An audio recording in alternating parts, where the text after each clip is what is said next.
5 was our final fraction group project section. So this is just if you need a little bit extra from what you got from your group presentation, then you can look at these videos. So the first thing is multiplying fractions, and the nice thing about multiplying fraction is that you don't need a common denominator. So what you can do is you can first of all look and see if you can simplify anything beforehand. I like to do this, but I know not a lot of people do. So I'm just going to do it the regular way, and then I'll go back and show you the shortcut.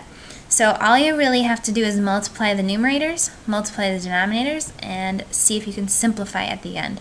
So we're going to start with the numerators. 1 times 4 is 4. 2 times 5 is 10. And then you're going to look and see what can you divide by the top and the bottom to simplify this fraction. Well, you can divide, you can divide this by 2, and you can divide this by 2. So we're going to end up with a fraction 2 over 5. Now I'm going to go back a second here. If you feel confident, you should see that anything that can simplify either top to bottom or diagonal like this. So 1 to 5, nothing you can simplify. 2 and 4, you can divide both of those by 2 and simplify your fraction ahead of time. So to me, that makes things so much simpler, because all you would do is 1 times 2 is 2, 1 times 5 is 5. I know a lot of people don't like this way, but if you feel confident with your simplifying skills, that might be something you want to try out. Alright, let's try one more of these. So the second problem here, you should see that they're both negative. So I would say right away that my answer is going to be positive, because 2 negatives make a positive. So if you want, you can simplify ahead of time like I just showed you. Otherwise, you can just multiply across. So I'd get 12 on top, 30 on bottom. And you got to think, what can I divide by both of those numbers? You might say 2. If you get 2, that's okay, but you're going to have to simplify a couple times. The biggest number you can divide by both of these would be 6. So if I divide both of those by 6, I would get 2 on top and 5 on bottom. Same answer. Alright, so that's multiplying, nice and simple. Just remember to simplify. Alright, so then we move into division.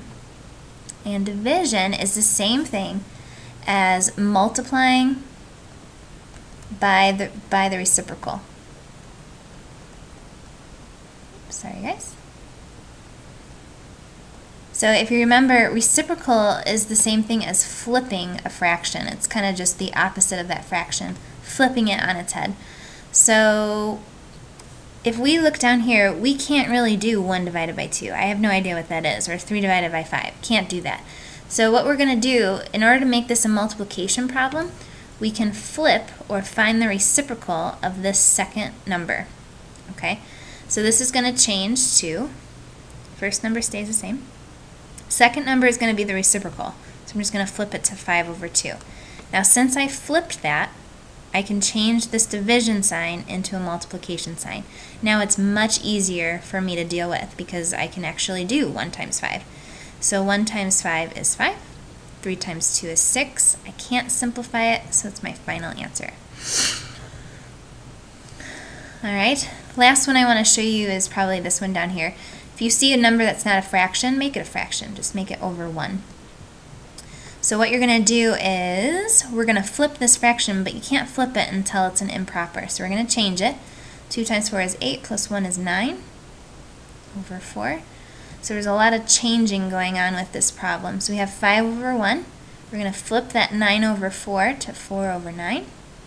And because we flipped it, we can change that division into multiplication.